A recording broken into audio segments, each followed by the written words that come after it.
El fundraising son aquellas técnicas, metodologías, herramientas que nos ayudan a captar fondos, recursos y sobre todo dinero para que nuestra organización no lucrativa pueda cumplir con su misión y ser sostenible y autosustentable a lo largo del tiempo, ¿de acuerdo? El fundraising se compone de dos palabras, una es el fund, que hace referencia a los fondos económicos y financieros, y raising, que significa levantar, obtener, captar, ¿de acuerdo? Entonces es la captación de fondos y recursos. No solo me quiero referir a temas económicos, también hay otros recursos donde el fundraising desempeña un papel importante, como por ejemplo obtener material de oficina, especies, localizaciones, gestionar el personal en forma de voluntarios, de colaboradores, etc. Por lo tanto, el fundraising es un término muy amplio que combina muchas disciplinas variadas, es decir, para trabajar aquí en fundraising hace falta tener conocimientos de comunicación, publicidad, marketing, relaciones públicas, finanzas, economía, sociología. Es un montón de cosas, pero que no obstante son totalmente excitantes, es decir, es un mundo apasionante que a medida que te vas adentrando en él, pues no puedes salir porque es totalmente adictivo y te recomiendo. Si has tenido la curiosidad de hacer este curso es porque realmente quieres empezar a implementar estrategias de fundraising en tu organización. Así que muy buena elección, ¿de acuerdo? Bueno, vamos a hablar un poco de la captación privada de fondos, de dónde viene, ¿de acuerdo? Mira, a lo mejor me estás escuchando en América Latina o en cualquier país de habla hispana, ¿de acuerdo? Yo estoy grabando este curso desde Barcelona y aquí siempre ha estado muy ligado el tema gubernamental con el tercer sector. Es decir, siempre han habido partidas presupuestarias destinadas pues a la mejora de la sociedad, a reducir las desigualdades, a paliar enfermedades, etcétera, ¿de acuerdo? Al sector social. No obstante, debido a la crisis social y económica, se han producido ciertos recortes y se han suprimido muchas partidas presupuestarias que iban directamente a las ayudas sociales, desde partidas de dependencia hasta fondos que se destinaban a ONGs para que hicieran de intermediarias en la resolución de ciertos problemas. Entonces, ¿qué ha pasado? Pues que desde el 2007-2008 para aquí las organizaciones sociales pues empiezan a investigar y analizar qué pueden hacer ellas siendo totalmente autónomas para captar fondos y recursos. Es decir, ya no se quiere depender de una única fuente de ingreso, como podían ser las subvenciones públicas, sino que se quiere diversificar para reducir el riesgo. Porque imagínate, cuando hay un recorte muy grande o cuando se suprime directamente una ayuda, pues si tu organización depende de ella, ¿qué pasa? Pues que no tiene presupuesto ya para seguir adelante con su actividad. Entonces, este viene siendo un poco la historia aquí, ¿de acuerdo? Cada vez más las ONGs, fundaciones del tercer sector buscan complementar las subvenciones públicas con la captación privada. Hay algunas organizaciones que tienen su fuente mucho más diversificada y que dependen solamente de ellas, ¿de acuerdo? Bueno, si tu realidad es en América Latina, dependerá de tu país, pues, un poco el desarrollo del fundraising y de la captación de fondos privados, ¿de acuerdo? Pero bueno, yo sé que en algunos países, como puede ser Argentina, las organizaciones históricamente pues no han dependido mucho de gobiernos, han tenido que buscar la vida y han tenido que recurrir a alianzas estratégicas con empresas, donantes individuales, etcétera. Bueno, sea la razón que sea, yo te recomiendo que aunque tengas subvenciones públicas, las complementes con aportaciones privadas de captación de fondos. Muy bien, entonces, debido a esto que te acabo de explicar, es necesario un cambio de paradigma y en nuestro sistema de creencias. ¿Por qué? ¿Por qué digo esto? Porque muchas personas que trabajan dentro de las ONGs hasta ahora solo se habían tenido que preocupar, y ya era bastante, de resolver los problemas de la causa social. Es decir, ¿qué podemos hacer para mejorar la calidad de vida de nuestros beneficiarios? ¿Cómo podemos resolver esta desigualdad social? ¿Qué podemos hacer para paliar esta enfermedad? etcétera. Pero ahora se le suma a su principal actividad, que era su causa y misión social, la preocupación por obtener fondos, ¿de acuerdo? Y cuando entra esta preocupación dentro de la ONG, pues no todo el mundo comparte la misma opinión sobre las acciones que hay que llevar hacia adelante, ¿de acuerdo? Porque desarrollar fundraising implica pues hacer colaboraciones con empresas que, bueno, a veces entran un poco en contradicción con nuestra naturaleza como organización no lucrativa. Bueno, todo esto lo vamos a ir viendo a lo largo de este curso.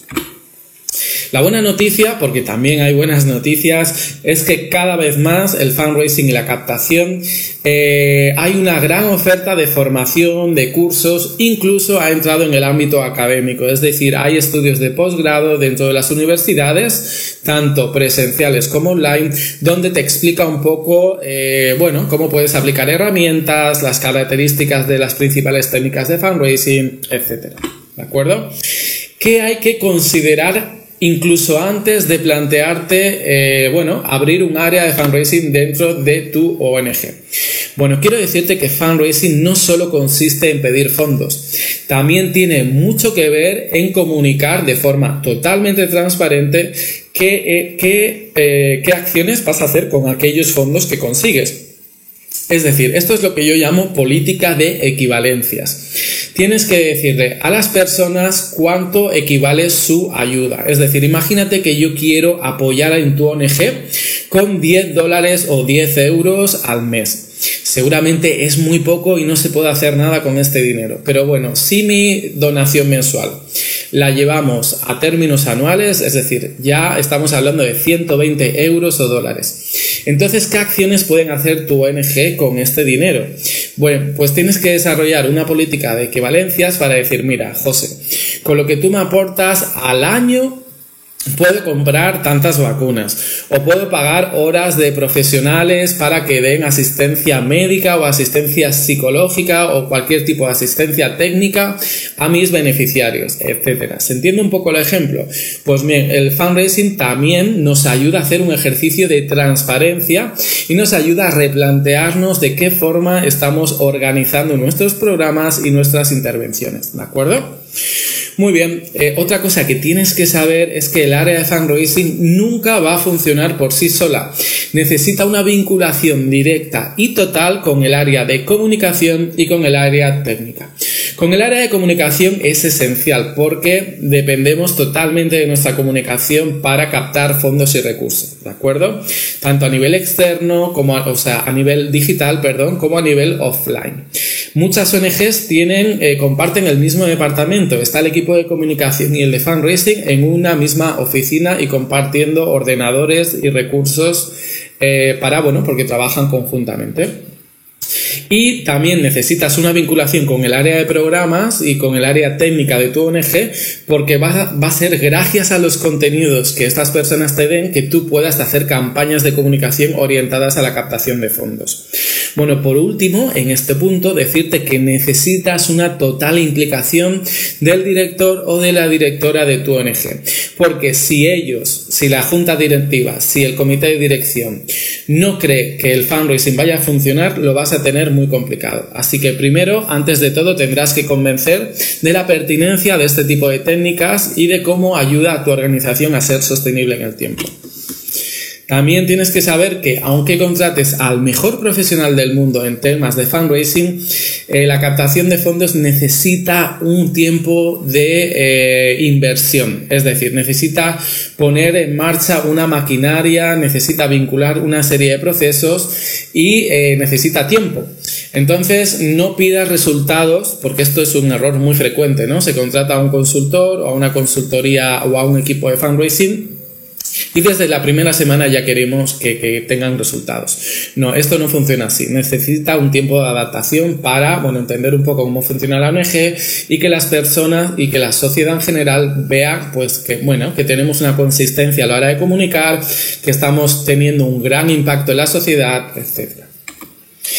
Bueno, y también decirte, no sé cuál es la realidad del fundraising en tu ciudad, en tu país, pero quiero decirte que a nivel internacional hay una tendencia hacia la profesionalización. Es decir, cada vez se hacen congresos donde acude mucha más gente y donde se utiliza técnicas de captación muy avanzadas.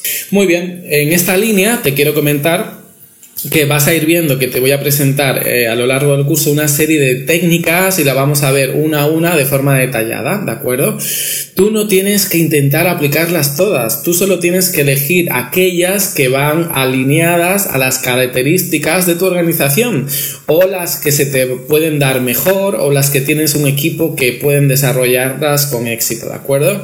Entonces, no te propongo que las elijas todas, sino que elijas una, dos o tres para llevarlas a la práctica y hagas prueba y error, y si te van saliendo bien, pues de forma escalonada y progresivamente en el tiempo, pues las puedes ir aplicando poco a poco y paso a paso, ¿de acuerdo? Mira, estos son los requisitos previos que tienes que tener antes de considerar hacer una estrategia de fundraising. En primer lugar, y estoy convencido que esto ya lo estás consiguiendo, es que necesitas un reconocimiento externo hacia tu actividad. Es decir, tú como organización impactas y mejoras la vida de muchas personas, ¿de acuerdo?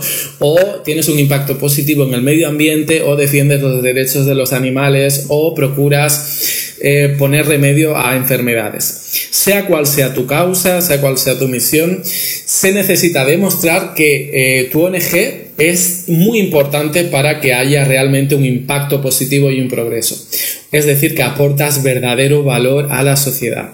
Y este reconocimiento se te tiene que venir del exterior, porque desde el exterior van a ser personas, entidades, empresas, grandes donantes, etcétera, quien te apoye tanto económicamente como en un voluntariado, etcétera. Por lo tanto, el primer requisito antes de abrir un área de fundraising es que tienes que tener reconocimiento social. El segundo requisito es que tienes que comunicar bien, de forma profesional, porque la comunicación y la imagen externa es lo primero que las personas van a ver de tu ONG. Entonces, imagínate que si tienes una comunicación pobre, si no cuidas tu página web, si no comunicas por redes sociales, las personas se van a llevar una muy mala imagen de ti, ¿de acuerdo? Así que lo primero es comunicar de forma profesional todo lo que estás consiguiendo dentro de tu organización. Lo tercero es que tiene que haber una cierta cultura organizacional. ¿A qué me estoy refiriendo con esto? Bueno, pues que tiene que haber una coordinación entre tu equipo de trabajo, en que los temas administrativos y las cuentas deben estar auditadas, en que tienes que hacer un uso óptimo de los recursos, ¿de acuerdo? Porque nadie va a poner dinero en una organización donde no gestiona bien sus propios recursos. Bien. A la hora de prepararte para abrir un área de fundraising te van a surgir muchas dudas y las vamos a ir viendo un poco las principales cuáles son, ¿de acuerdo? Mira, puedes tomar dos decisiones o una decisión intermedia, que es, ¿qué hago? ¿Abro un área de recursos con mi equipo propio, que puede ser los profesionales de tu ONG o los propios voluntarios? ¿O externalizo este tipo de servicios o hago una solución mixta? Es decir, trabajo dentro de mi ONG unas determinadas herramientas y técnicas de fundraising y externalizo otras, ¿vale? Esto, el desarrollo y la creación de un área de desarrollo de recursos, lo veremos en el último módulo, ¿de acuerdo? De forma muy detallada. Pero debes empezar a tener que hacer estas preguntas, ¿vale? Porque así te ayudarán a orientarte mejor en este sentido. Muy bien, también es muy importante que repases tu código ético, las líneas rojas, las cuestiones morales, lo que estás dispuesto a hacer y no hacer en términos de fundraising. ¿Sabes por qué te digo esto? Porque, bueno, te vas a encontrar con que empresas van a querer colaborar con tu ONG y a lo mejor no están alineadas con tus valores o entran en contradicción con tu propia misión social. O a lo mejor también vamos a tener que hacer publicidad e invertir dinero en redes sociales, en acciones de marketing, y a lo mejor dentro de tu ONG hay personas que no consideran que sea un uso correcto del presupuesto. Por lo tanto, tienes que empezar a pensar qué estás dispuesto a ceder o qué choca contra tus valores o qué está alineado con tu cultura institucional, ¿de acuerdo? El tema ético es muy importante en fundraising. Muy bien, también vamos a tener que aprender a planificar, porque en temas de fundraising hay muchos elementos y muchos recursos y muchas personas a coordinar. Temas de calendario, temas de retorno de la inversión y vas a tener que coordinar constantemente múltiples factores. Así que si no estás acostumbrado a planificar con antelación, tienes que ir acostumbrándote a hacerlo. Muy bien, y no sé si tu ONG tiene ya donantes o si no los tiene, pero es muy importante que te plantees cómo es esta relación con los donantes. Antes, durante y después del acto de donar, es decir, cómo nos dirigimos a los potenciales donantes, cómo los retenemos en nuestra ONG, qué políticas de fidelización estamos aplicando, si hacemos campañas de aumento de cuota, qué pasa cuando un donante se dé de baja, etcétera, ¿vale? Todo esto hay que plantearlo.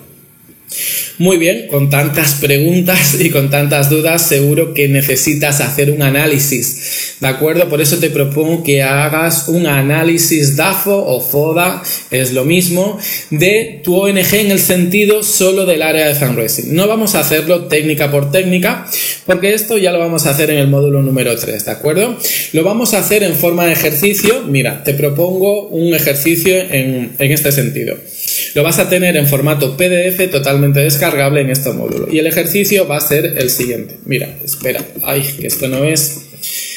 Mira, es esto de aquí. Lo voy a poner en pequeño para que lo veas mejor. A partir de esta pregunta disparadora que estás viendo en pantalla, quiero que me contestes si tu ONG está preparada o no para captar fondos a partir de las premisas y de las preguntas y de los interrogantes que hemos ido viendo antes. Quiero que me pongas las debilidades y, o sea, de forma esquemática, ¿de acuerdo? Las debilidades, recuerdo que es aquellos aspectos internos en los que la ONG tiene capacidad de decisión que afectan negativamente a la creación de un área de fundraising, ¿de acuerdo? Las fortalezas sería lo mismo que las debilidades, pero en lugar de ser un aspecto negativo, es un aspecto positivo. Las amenazas son aquellos elementos externos que no facilitan la activación de técnicas de fundraising, ¿de acuerdo? Puede ser una crisis económica o la reticencia de la gente a donar al tercer sector. Y las oportunidades pueden ser todo aquello favorable que se produce a nivel externo, a nivel de país, como puede ser incentivos fiscales a las donaciones al tercer sector. Entonces te irá saliendo una serie de puntos esquemáticos y tienes que hacer propuestas muy claras y muy definidas y muy concretas sobre qué vas a hacer para eliminar las debilidades, qué vas a hacer para protegerte de las amenazas, qué acciones vas a emprender para potenciar las fortalezas y cómo vas a aprovechar las oportunidades para poder abrir un área de fundraising dentro de tu ONG. Mira, vas a ver cómo en este documento hay una serie de ejercicios que te ayudarán un poco a encarar la visión que tiene tu ONG respecto al fundraising. Muy bien, hemos hablado de todo aquello que tenemos que hacer para intentar abrir un espacio dedicado al fundraising dentro de nuestra ONG. Pero, ¿qué hay de las personas? No todo el mundo puede trabajar en fundraising, se necesita una serie de habilidades y conocimientos. Vamos a ir uno por uno de forma muy rápida. ¿Qué es aquello que tiene que tener una persona para ser un buen fundraising? Bueno, en primer lugar tiene que saber comunicar, no solo a nivel de habilidad comunicativa, ni exponer puntos de vista con claridad, a nivel argumental, etcétera. No, me refiero a una comunicación orientada a resultados, es decir, una comunicación que conecte con las emociones de nuestra audiencia para conseguir hacer aquello que nos hemos previsto que tienen que hacer, ¿de acuerdo? Es una comunicación que nos ayudará a conseguir nuestros objetivos. Se llama comunicación eficaz o persuasiva. Muy bien, también esta persona tendrá que saber utilizar las herramientas del marketing social, desde plataforma de email marketing, como hacer publicidad en redes sociales, modificar la web, hacer una estrategia SEO, hacer marketing de contenidos en el blog, etc. Es muy útil y muy práctico que, claro, si tú tienes que hacer una campaña de comunicación sobre algo, pues ese algo lo tienes que saber. Me estoy refiriendo a los contenidos sociales, a la causa y misión de tu ONG. Una persona que trabaje en fundraising no puede estar desvinculado de esto, tiene que tener conocimientos en sociología y trabajo social para que pueda saber, bueno, cuál fue la causa, el origen, las consecuencias de esta desigualdad social y cómo afecta en la vida de los beneficiarios, ¿de acuerdo? Para poder hacer campañas buenas de comunicación. Bueno, hay que tener conocimientos de finanzas porque cuando se invierte en fundraising, pues se espera tener unos resultados y para estos resultados siempre se proyecta diferentes escenarios, uno optimista, pesimista y otro real, ¿de acuerdo? Se tiene que medir el ROI, que significa el retorno de la inversión, y para esto te tienes que familiarizar con documentos Excel, ¿de acuerdo? También la persona, ahora te estarás preguntando, ¿todo esto tiene que saber hacer una persona? Bueno, si no es una persona, un equipo de trabajo, ¿no? Pero todos estos conocimientos hay que saber abarcarlos, ¿vale? Bueno, hay que ser bueno en relaciones públicas porque tu ONG tiene diferentes stakeholders, tiene diferentes públicos y hay que saber tratar y mediar con cada uno de ellos. Y cada uno de ellos es muy diferente, por lo tanto tienes que tener don de gentes para generar espacios de networking que puedan ser beneficiosos para tu organización. Y por último, vamos a hablar de la planificación estratégica. Como hemos dicho antes, hay que gestionar una serie de recursos y hacer que todo fluya, que todo se mueva y que todo se cumpla en el calendario según lo hemos previsto. Y bueno, aquí tienes 6 y te estarás preguntando ¿cuál es la séptima? Bueno, el número 7 no es una habilidad, pero es la actitud. Y créeme que esto es lo más importante que debe tener un buen fundraising, ¿vale? No importa tanto el currículum, si ha estudiado en las mejores universidades, si tiene una serie de conocimientos. Mira, lo más importante es la actitud, una buena actitud positiva. ¿Por qué te digo esto? Porque en el fundraising hay un montón de negativas, de situaciones que parecen muy difíciles de solventar. Mucha gente te dice que no antes de donar. Entonces, si una persona se desmoraliza, si una persona no tiene una actitud positiva, es muy difícil que pueda hacer un buen fundraising, ¿vale? En términos de captación de fondos, se necesita de estar siempre con un nivel de energía muy alto porque hay que conseguir hacer cosas que nunca antes ha hecho, ¿de acuerdo? Entonces tienes que ser emprendedor, tienes que tener tolerancia a la frustración. Es decir, te van a decir muchas veces que no, pero no pasa nada. En fundraising es normal. Mira, más adelante verás una estadística que por cada persona que dona, 100 te dicen que no antes. Entonces tienes que aguantar 99 veces que te digan que no. Pero bueno, esto lo vamos a ir viendo adelante en el curso, ¿vale? Muy bien, no podemos pasar por alto, aunque también lo vamos a trabajar, la cuestión y la importancia del mensaje en fundraising. Siempre planteamos nuestros mensajes en 3 apartados muy diferenciados. La primera parte del mensaje es que la existencia de un problema. Hay una problemática social que queremos resolver. La segunda parte del mensaje habla de la solución a esta problemática social. Y la solución pasa por que nuestra ONG intervenga y tome cartas en el asunto en esta problemática. Y la tercera parte del mensaje es el Call to Action, el CTA.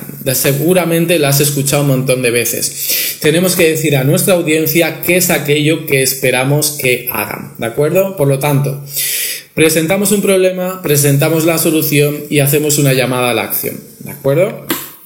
Muy bien, este mensaje tiene que estar conectado a través de la emoción con nuestra audiencia, y la emoción se consigue mediante técnicas de copywriting e storytelling, ¿de acuerdo? Tenemos que hacer que la audiencia empatice, tenemos que hacer que conecte emocionalmente, porque solo con información, actualmente estamos bombardeados a información, y datos y estadísticas y malas noticias hay todos los días. Por lo tanto, tenemos que conseguir llegar a nuestra audiencia de una forma diferente. Muy bien, en este mismo módulo te dejaré un vídeo de Dan Palota, que es esta persona de aquí, que generó cierta polémica porque habló sin tapujos del concepto de inversión, del concepto de profesionalización y de cómo muchas ONGs tienen que revisar su sistema de creencias para empezar sin complejos y sin contradicciones, empezar a aplicar técnicas de fundraising, ¿de acuerdo? Es un vídeo que merece la pena, espero que lo veas y espero que me digas qué te ha parecido. Mira, al final de cada módulo verás esta diapositiva. Te hablaré del perfil del fundraising, de aquellas características que son necesarias para implementar acciones de fundraising. Por ejemplo, cuando hablemos de las empresas, cuando hablemos del face-to-face, del telemarketing, de la organización de eventos, pues serán necesarias una serie de habilidades diferentes, ¿de acuerdo? Pues aquí te las pondré todas por si tienes que contratar a alguien o por si tienes que formar a alguien de tu equipo en esta determinada técnica. Bueno, pues hemos llegado al final del módulo. Te recuerdo que esto es solo una introducción y que, que tienes que implementar una estrategia, tienes que prepararte y tienes que invertir. Estos 3 puntos quiero que te hayan quedado muy claro en este módulo, ¿de acuerdo? Tienes que prepararte. Yo quiero que hagas el ejercicio, que te puedes descargar, y que lo hagas no tú solo, sino con tus compañeros de trabajo, ¿vale? Para ver las diferentes opiniones y a ver qué resultado está saliendo. Acuérdate que el fundraise es una cuestión de inversión, tanto en tiempo como en dinero y sobre todo en formación. Bueno, así que hemos llegado al final de este primer módulo y te espero en el módulo número 2.